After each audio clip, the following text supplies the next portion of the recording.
Good morning and welcome into ARC Southeast Texas at 10 o'clock. It is, 10 o'clock on your Friday.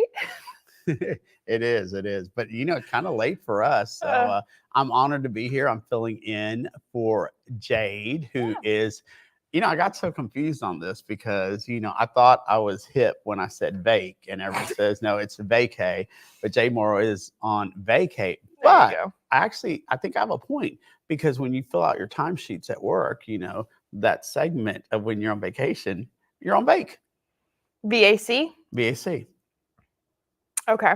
I mean, I can see where you're That's coming how I say it. But I can see where you're coming from. But we have to be, I want to be very relevant and hip, because ARC is about being authentic, relevant and community. So I want to make my community happy by remaining relevant and authentic and saying Jade Morrow is on vacay. There you go. Yeah. So we got Angel with me this morning. So happy to have you here, and I'm glad to be here. It's been fun. On a Friday. One ARC is fun, but two, double the fun, double the pleasure. You betcha. So, and then I get to hang with Macy even longer. I think she's about had it with me. She's ready to go to see Taylor Swift in New Orleans. Well, that yes part. I've just had it in my brain. My brain's had enough to where I'm ready to see. Yeah, ready for the weekend, which I know a lot of folks are. So. And it is. There's a lot of stuff going on, from voting's going to continue, which is breaking record numbers. We actually have a crew heading to Houston. Kamala Harris is making a campaign stop with Beyonce and really supercharged. But sadly, we have also some sad news. Yeah, absolutely. Look at some of those headlines this morning. A Southeast Texas woman is facing a capital murder charge. It involves the death of her toddler daughter. Plus, the city of Port Arthur is looking 5 years ahead. We'll tell you why that's happening and how citizens are getting involved. Plus, day 5 of early voting is underway this morning across Southeast Texas. We'll take a look at one of the decisions voters will have to make this year at the polls. So, of course, lots of decisions whenever it comes to what's going to be on the ballot, and we'll talk more about that in just a little bit. But yeah, early voting underway for the past about 2 hours now. Yep, it is. And we actually started with the breaking news that we mentioned at 8 o'clock, an update on a major power outage that we told you about at 8. This power outage is impacting the city of Port Arthur. Entergy has restored power to most of the 4,400 customers who were in the dark. Yeah, certainly some good news there. The outage began around 4:20 this morning. We did reach out to Entergy to work on learning the cause of the outage, but a spokeswoman tells us that she is checking to figure out exactly what happened. Of course, we'll let you know as soon as we get that answer. But the good news there is most of the power has been restored to that about 4,400 customers who were in the dark this morning for a few hours. So that's a lot of folks. It is. Yeah, certainly adds up. So glad that they could get it figured out and get power back on. So hopefully the rest of them will be soon enough. So also in some of your headlines this morning, a break in a violent convenience store robbery, 4.5 years in the making. Chambers County Sheriff Brian Hawthorne says advanced forensic science played a key role in the 2 arrests that were made.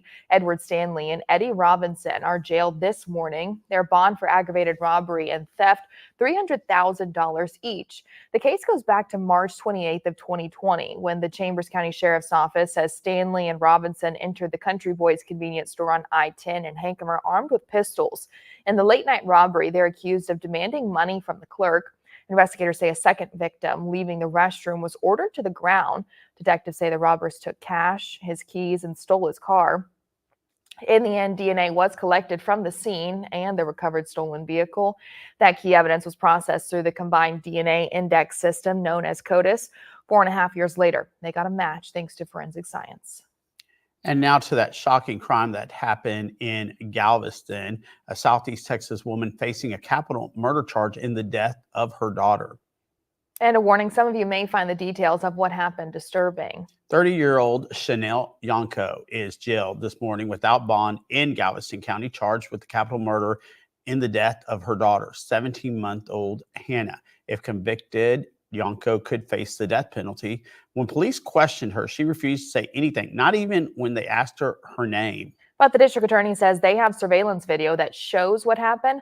According to investigators, the video shows the little girl falling to the ground past the second floor of the hotel where they were staying.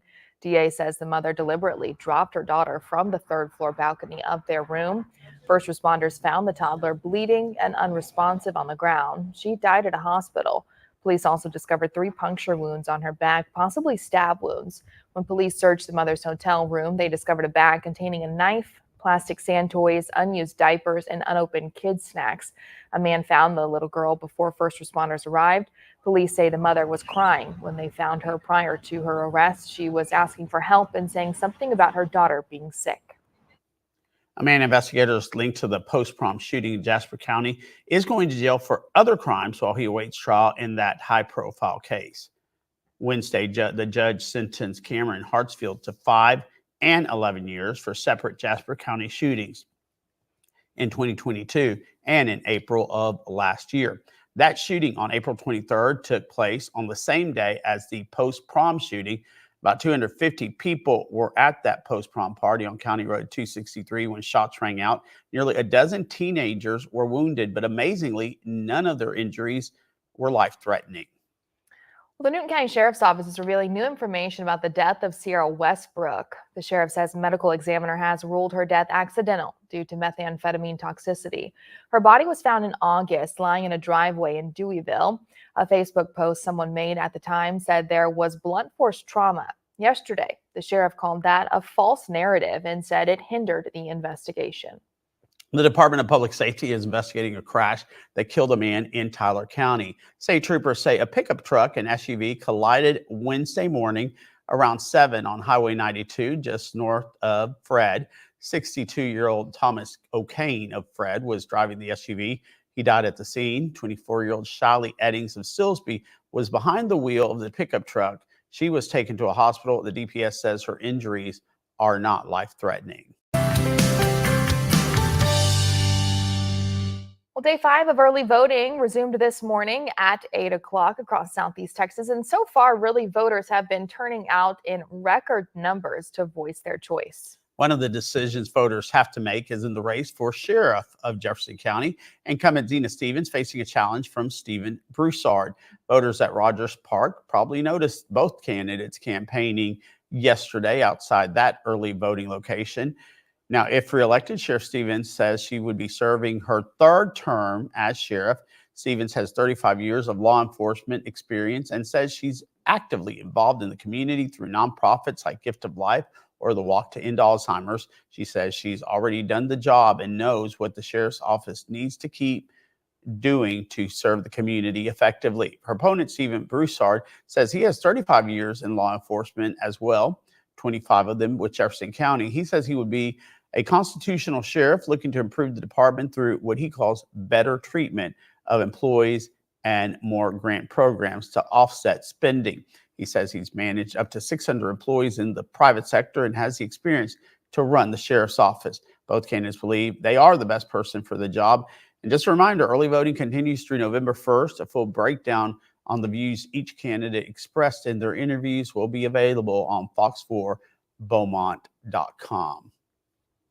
And again, just to remind a few folks about the situation with voting, there will be actually voting taking place this weekend. Yeah, which is a great resource too, in case you're too busy during the week, of course. So now I want to get to the rundown where we give you a sneak peek at one of the stories our reporters are working on today.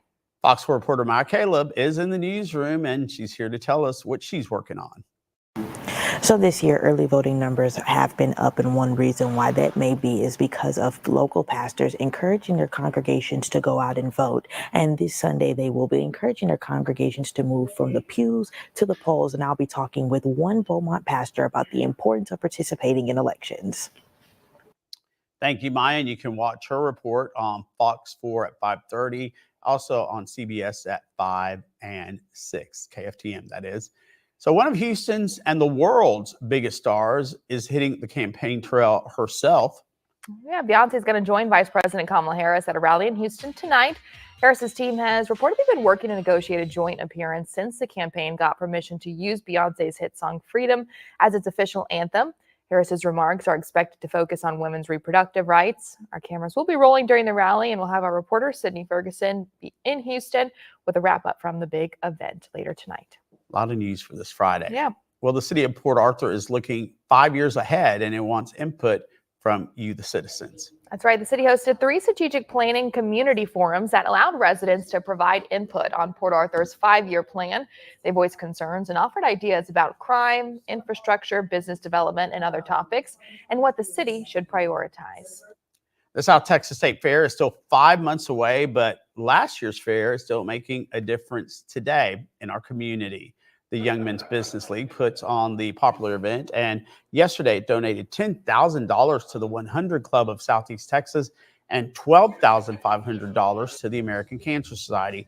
Every year, the YMBO uses proceeds from the fair to help out in our community. So while you're enjoying the food, the rides, and entertainment, well, guess what? You're also giving money to give back to people in need and agencies in need in our area. Yeah, just a great event. So that's awesome. It is. It's amazing for sure. Well, still ahead this morning, a San Antonio artist is painting the town where she draws inspiration. Up next.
San Antonio has a rich cultural heritage with strong Mexican-American influences. Maria Mendoza spoke with the artist who draws from personal and collective experiences to craft pieces you may have seen around. Adriana Garcia calls herself a visual artist and muralist, but to many, she's also quite the storyteller. I'm proud to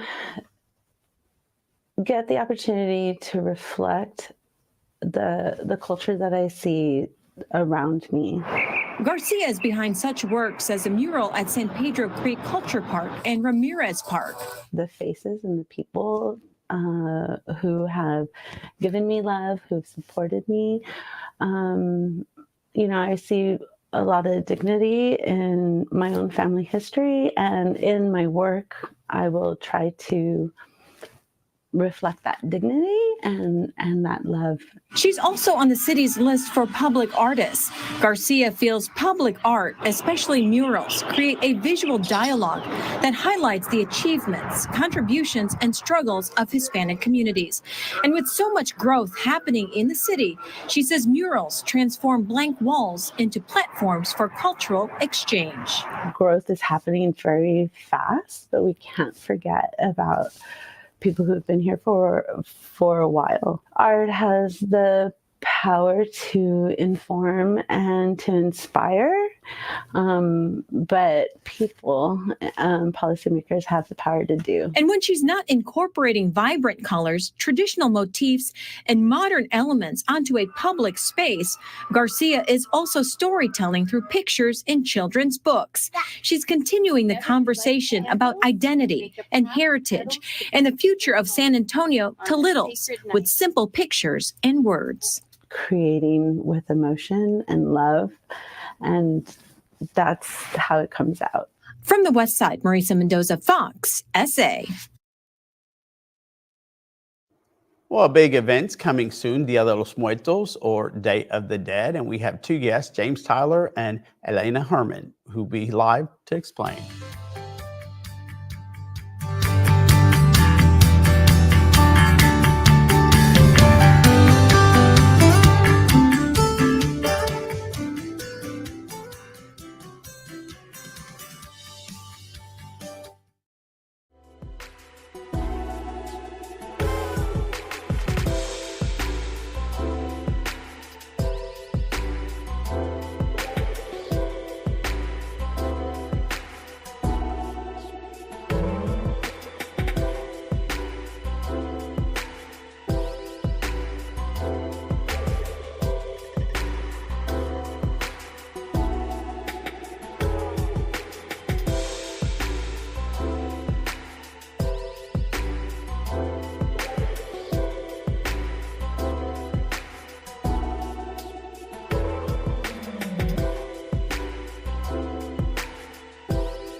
We are so extremely excited because it is October, and in October, a lot of stuff happens. But as soon as October ends, the day after Halloween, we have Dia de los Muertos, which is on November 1st. And joining us here is Elena Herman and James Tyler to talk about the Day of the Dead celebration that will actually be taking place at the Lakeside Center, right?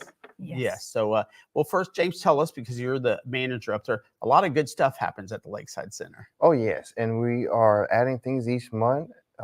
Big things we have right now are like the low impact aerobics, pickleball. We have arts and crafts, fine arts, and a bunch of artisan artists kind of Wow, things going on as and well. pickleball so popular now. It's really growing. Well, what's coming up November 1st is Day of the Dead, or Dia de los Muertos. And so you also learn stuff. It's very educational, and it's rich with diversity. And Elena's here. Thank you so much for being here. Good morning. You dressed the part.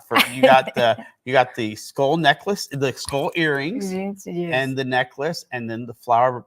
Tell us about this. Is a big event, and it's a day dedicated to honor our family members who have passed. Yes. This is a tradition coming from over 3,000 years ago in Mexico. The Azteca Anahuas celebrate in that time. The Anahuas celebrate in August. Okay, they have a cycle. Close, they follow this direction. The Aztecas honor the dead with the calaveritas, You can say- Sorry. what is it in Spanish? Siglos. Siglos, 6 centuries ago. Centuries. 6 I'm sorry, centuries ago. 6 centuries ago. The Aztecs, Indians Indian celebrated this. or say- celebration, yes. And of course, it continues. And it is a lot of folks in the Hispanic community, they build altars, altares para los muertos, many Yes. times. But you brought, tell us what you brought here today. The altar, everybody do their own way. It's not this way has to be done. Every do whatever they want, but it's some element you have to have into the consideration. The 4 element is earth, fire, water, and Earth, fire, water. water, Is it wind? and the And wind. Earth, Yeah. fire. Yeah. mhm. Okay, and that has to be taken into consideration. It's 4 elements you have to follow. This the calaveritas, the pan de muerto, the flowers, some pushes, Flowers. the food. Yes. It's no altar night if you don't have something from the disease. Exactly. And Yeah. you start with part of it, the pan de muerto, which is a big part of the tradition. And you brought us some here. Yes. You baked it, huh? Yes, I baked the bread for the first time. I don't think so coming so good because I have to let you know this is not my culture, but I love it. You love Okay, it. That is I fan- love Where it, are you yeah. from? I'm from Chile. Chile. Oh, yes. In Yes. my country, we celebrate all over the world. They celebrate the Day of the Dead, but it's different.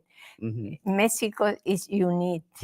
Right. And Mexico Yeah. also has the skeleton faces, that you can Got it. mold, More them, right? than- Uh-huh. Yes.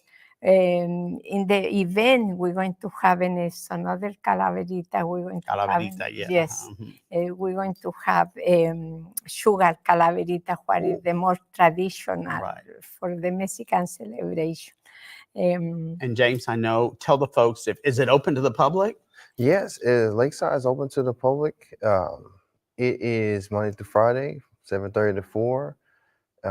We have most of the activities, everything's provided, but if you're a professional on your own, you can bring your own supplies as well. And this will be on November 1st, right? November Monday? Yes. Yeah, it's going to be Wednesday, No, actually- November the 30th, November the 3rd. Yeah. from 12 to 4 o'clock in the October 30th. afternoon. October 30th from 12 to 4 Or yes, at the Lakeside Center, Lakeside. which is by the Event Center Yes. in yes, downtown it's Beaumont. right behind Right behind it. behind yes, the yes. event center. Well, it is. Well, can I try a piece? Oh, sure, you Okay, I can got try it. this one too. if you Oh, that want. one too? Oh, yeah. my goodness. Oh, wow. Okay, let me We're going try. to decorate some calaverita that day, and we're going to do some demonstration from my class. My class is a cake decoration. Cake Yeah, decorations. That'll yeah, be fine. yeah. So definitely October 30th from 12 to 4, Lakeside Center. Thank you for all this. You did great. Hizo muy bien. Thank you, Muy bien. muy amable. Muchas and- gracias. Mucho gusto. Yeah, And James, you did great. And everybody got to go to the Lakeside Center. Yes. Please Yes. come by. For sure. We'll be back with more ARC Southeast Texas at 10. thank you. Very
It's week 9 of Texas high school football here in Southeast Texas, and we have a big week ahead of us. The reigning state champion P&G Indians getting ready to take on the Nederland Bulldogs in Mid-County Madness. We have a Battle of Beaumont going on between Beaumont United and Westbrook, and games around the area that will decide playoff seeding later in the year. So let's just jump right into this week.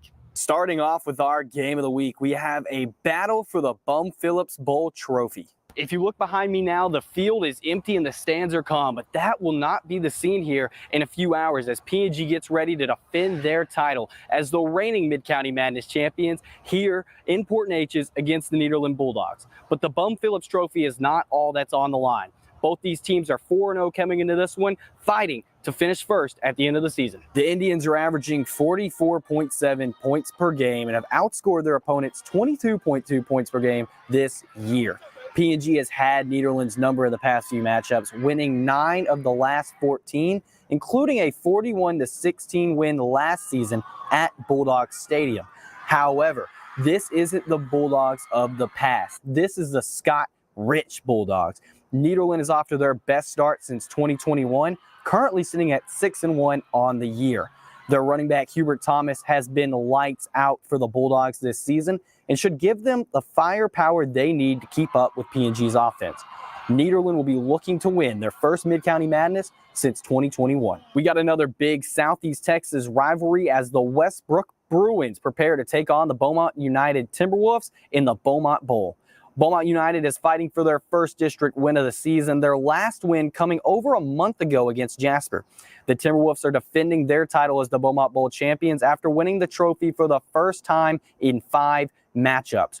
Westbrook is not only looking to bring the trophy home, but they're also currently fighting for a playoff spot. A win tonight would put the Bruins at 2-2, setting up a Week 10 matchup against the Barbers Hill Eagles that would decide the 4th seed in District 9-5A D1.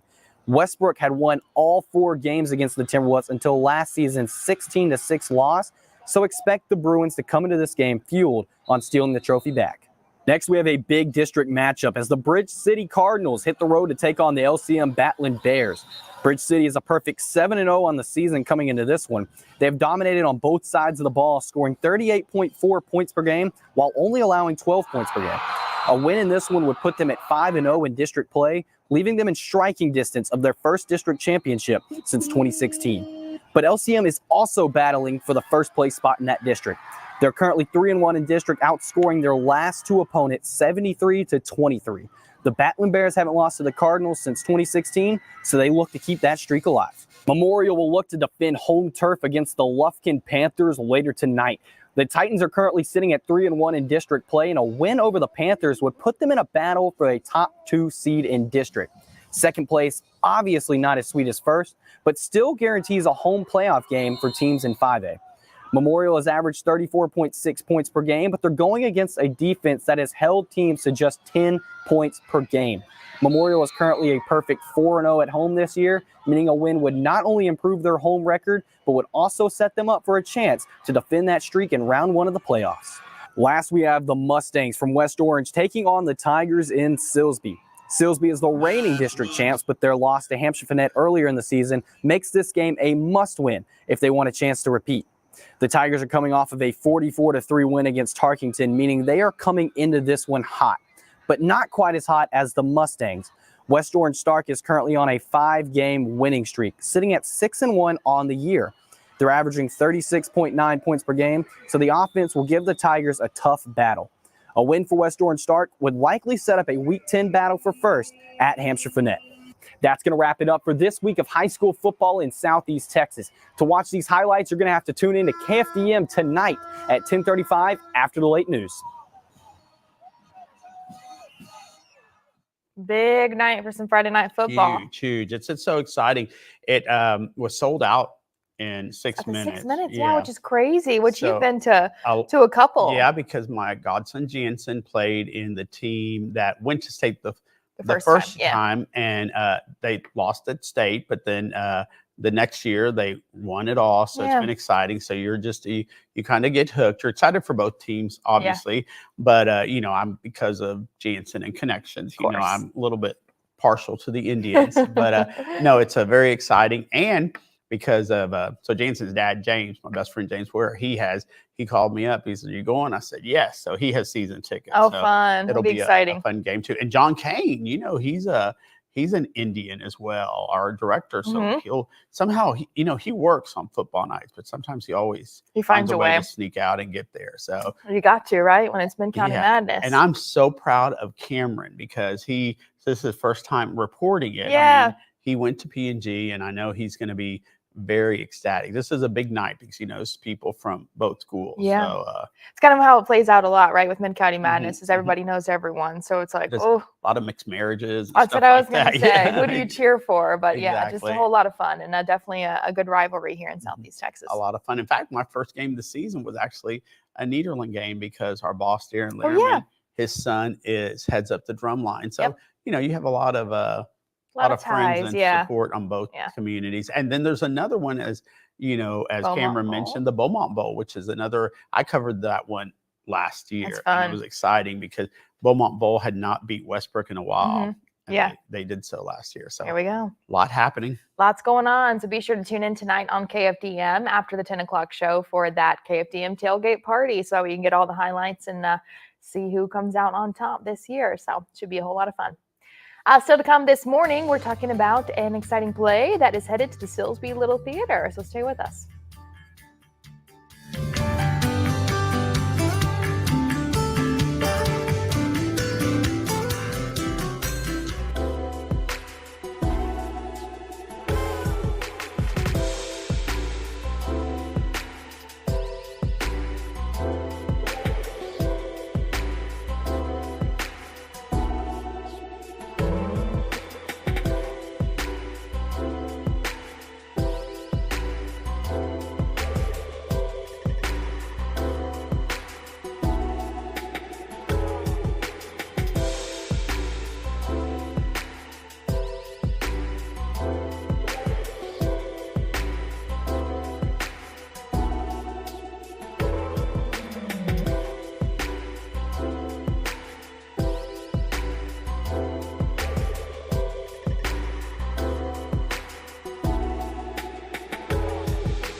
Well, it is 10:34 this morning. We are joined by Richard Atmer and Casey Flynn to discuss a play coming to the Silsbee Little Theater. It is called Beyond a Joke. I made the joke. I was like, wait, is this a play about me, my life? No, I'm kidding. But you guys are both in the play. First of all, tell me a little bit about folks, if they're interested in seeing what the play is about without giving away too much. The play is about a family who lives in an unlucky house. Ah. What has happened is that several local tradespeople have met fatal accidents in the house, and it's somewhat embarrassing. But what really causes a problem is that their prospective son-in-law doesn't know these were accidents. Ah. He thinks he's about to marry into a family of serial killers. Oh. So there's a lot of misdirection and misunderstanding, and Sure. it brings in a great deal of both physical and intellectual comedy. Yeah, sounds It's like a it. great show. And what characters are y'all playing? Casey is doing her first show with us. As a matter of fact, her Exciting. first Yes. show. She is playing Audrey, and she is the mother of the prospective son-in-law. She comes in the last scene and adds a good bit of class and comedy to Sure. that. And I play the vicar. I am the local Episcopal priest who is new to the area and has come to visit the family. And I can't tell you exactly everything that goes on with the vicar without giving away too much of the Sure. plot. But it's a very very rewarding experience, both as actor and director. I'm Yeah. because I'm directing the show as well. But anyway, that's what I can. That's what I can tell you. We have a lot of good people, people who have been working on this show since January. Mhm.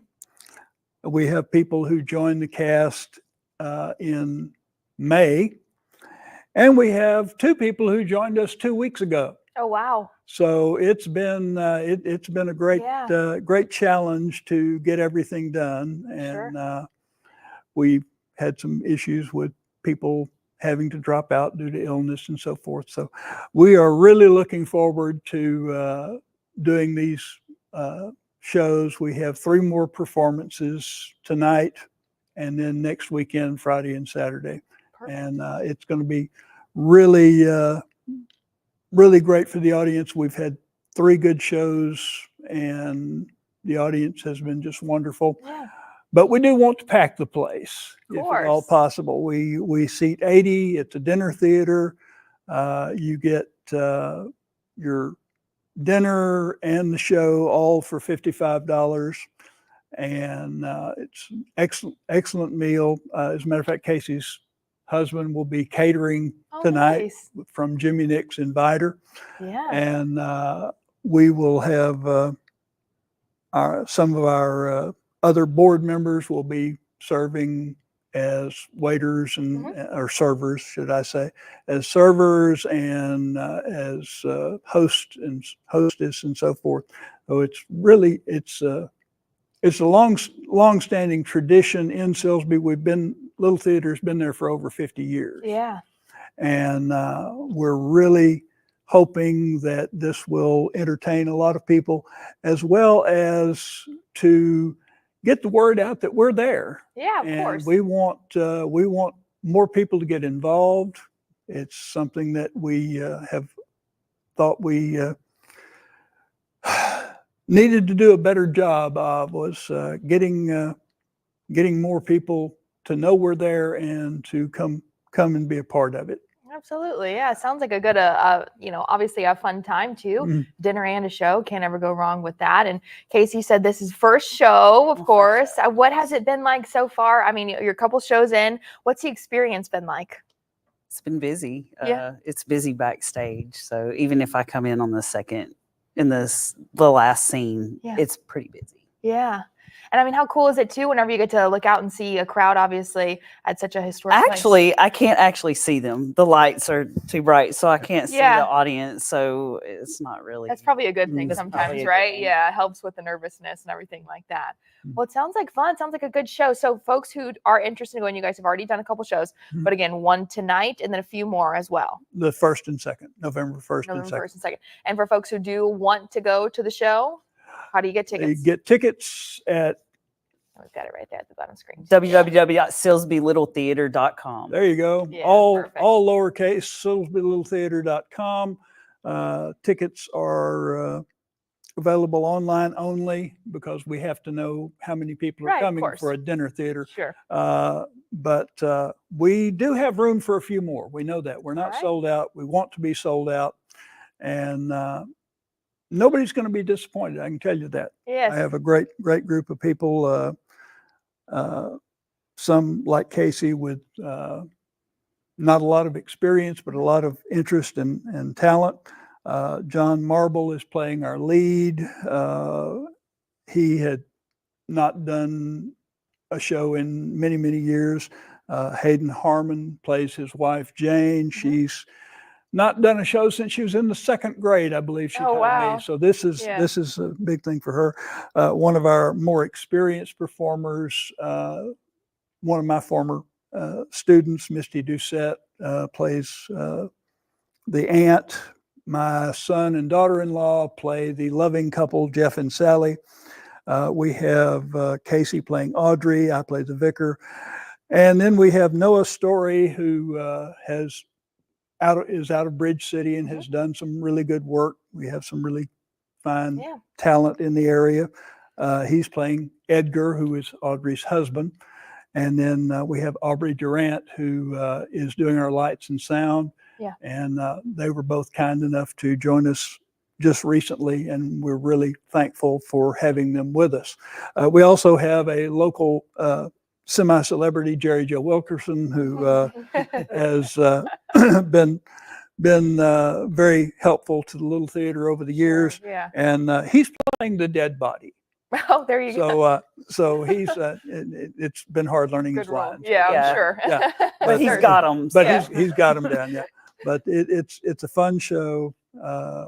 Sounds like The it. people in it have had a really good time most of the Yeah. time getting it together. But we're ready now to Yeah. let people come and see what we're doing, and Sure. hopefully they'll be inspired to become involved with Silsbee Little Theater. Yeah, so you guys have had a good time, obviously getting ready for it. Hopefully, folks can go out and enjoy it as well. So thank you both for stopping by. Good Thank luck you. tonight on the Thank you. show. So to come this morning, we'll have more ARC Southeast Texas for you.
The economy isn't just putting stress on our finances, it's carrying over into our healthcare choices. Yeah, medical reporter Liz Bona shares a new report which explains how.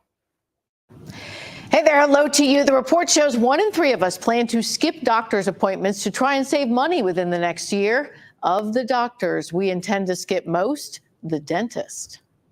That's partly because we often don't have the experience Lindsay Madden says she had growing up.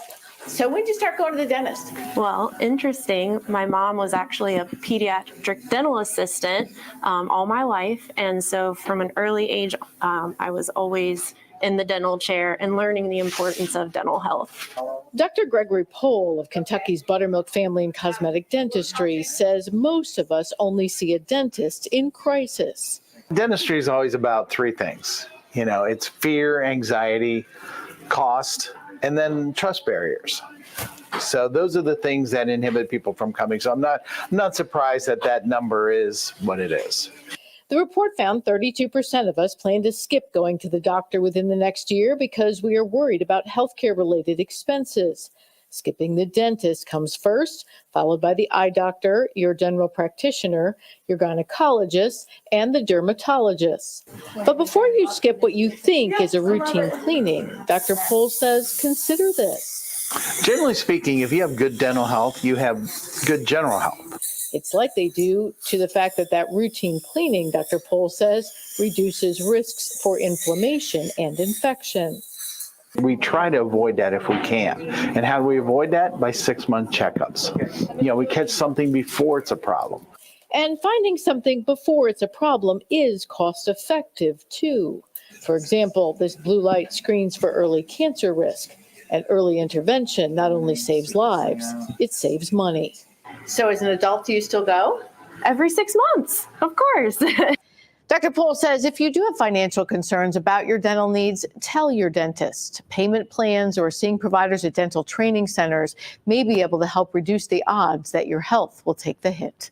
With your health news, I'm Liz Bonus reporting.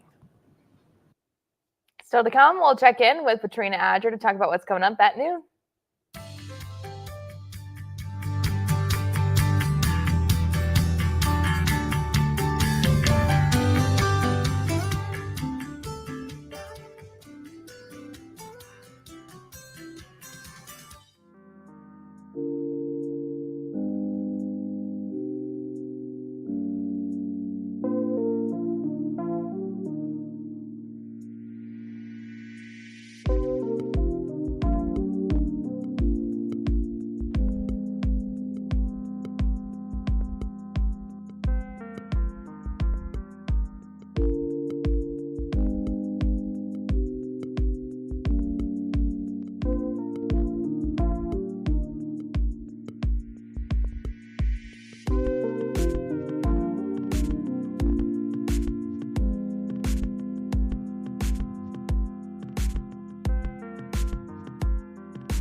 At 10:49, let's take a look inside the newsroom and talk with KFDM's noon anchor, Patrina Adger.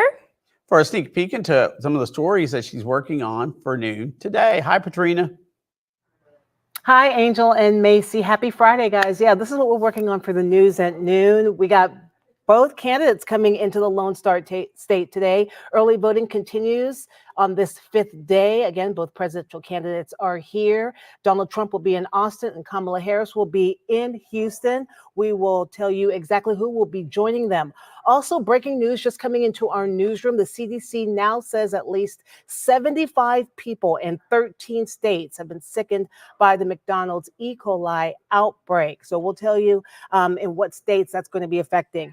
Also coming up in my interview at noon, we're going to be talking with our creative services manager, Gina Henson, about the Senior Expo that is happening this Tuesday. Also, Chad will tell us what the weather is going to be looking like this weekend with the Monster Dash coming up also on Saturday.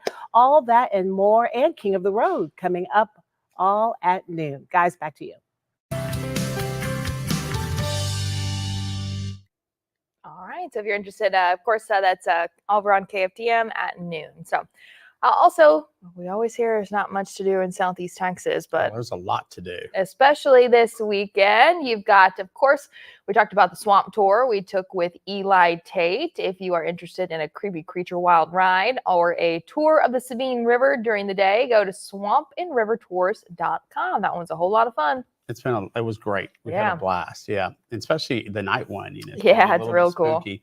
Well, you've probably seen a pink ribbon while driving around Southeast Texas. It's finally time to lace up your shoes for the Gift of Life 5K Ribbon Run Monster Dash. It is tomorrow starting at 8 in downtown Beaumont, and you can join Macy and me. We'll be there emceeing and getting everybody to, I guess, like, tell them go. Get They can on, start yeah, walking. start so running. There it's you a lot go. of fun, and obviously for a great cause. That's right. Port Arthur Parks and Recreation's annual Fall Festival is also going on. You can bring your kids to enjoy face painting, ping pong, pumpkin painting, and a costume contest tomorrow.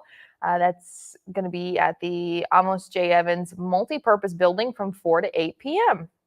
And the Family Fun Day Spooktacular at the Museum of the Gulf Coast in Port Arthur is tomorrow from 10 in the morning to 1 in the afternoon. There will be a variety of activities for the entire family during this free event. Come in your Halloween costume for the spooky time. The 35th annual Faith Tabernacle Craft Sale and Fall Festival is today and tomorrow. Started at 9 and then it'll go till 6. You can occupy the kids with the petting zoo and bounce house while you start your holiday shopping with some good homemade crafts or personalized products, or just grab some barbecue dinner. They have some great stuff. That thing is huge. Very cool, yeah. Very huge. Well, the Ice House Museum is hosting its 3rd annual Ghosts at the Museum Ghost Tour. It is part of the Halloween Bash in downtown Silsbee. If you are interested in hearing some ghost stories, visit the museum today or tomorrow between 6 and 9 at night. Yeah, join the Beaumont Botanical Gardens for Ghost, Goblins, and Gardens. The 4th annual family-friendly event is tomorrow from 10 a.m. to 3 p.m. It's going to be games, crafts, live entertainment, and more. Another great Halloween carnival at St. Anne Catholic School. It's hosting its 46th annual Halloween carnival tomorrow from 11 in the morning till 4. This year's theme is Haunted Mansion. There'll be a variety of activities for everyone, like a haunted house, face painting, games, and food. That's always a fun one too. There you go. Officer Haley Morrow also told us about the Beaumont Police Department's Trunk or Treat. Kids can have the fun of trick-or-treating without the danger. Join the police department on Sunday at 255 College Street.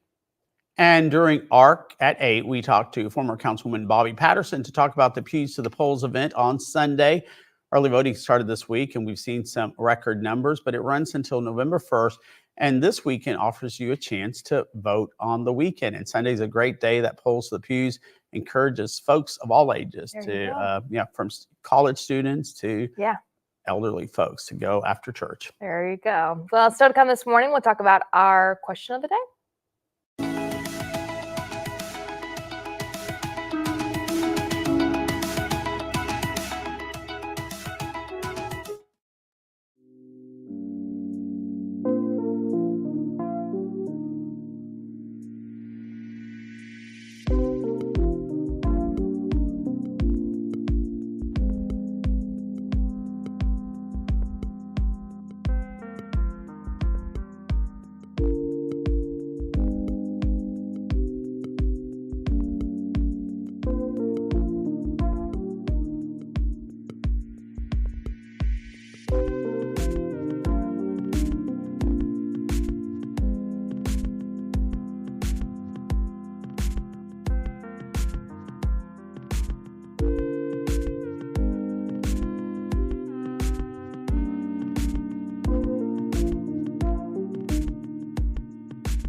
we asked on our KFTM Facebook page, what was your favorite high school football tradition? Of course, you can scan the QR code that you'll see on your screen and chime in, but lots of folks have already gave their 2 cents. Lindsay Moss said halftime, which is always fun. The bonfire on homecoming week.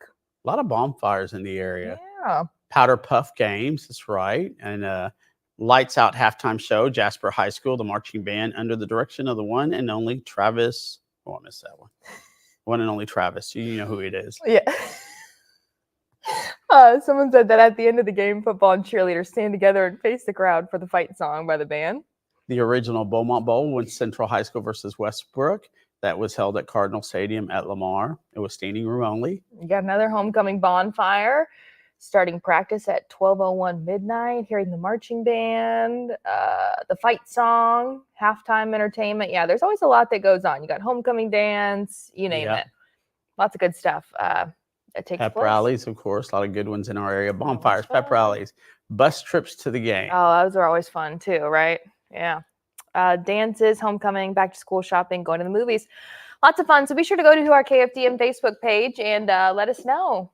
Answer our question of the day, and we hope that you have fun tonight if you do get to go out and Yes. enjoy some Friday night football. Big games, and tomorrow Macy and I will be doing the ribbon run. Yeah. We'll be emceeing it. I don't think we'll be running. Oh, I'm but not running. That'll be happening. And of course, Macy will be gone Sunday and Monday for Taylor Swift. There we go. We'll see you later. Have a good weekend.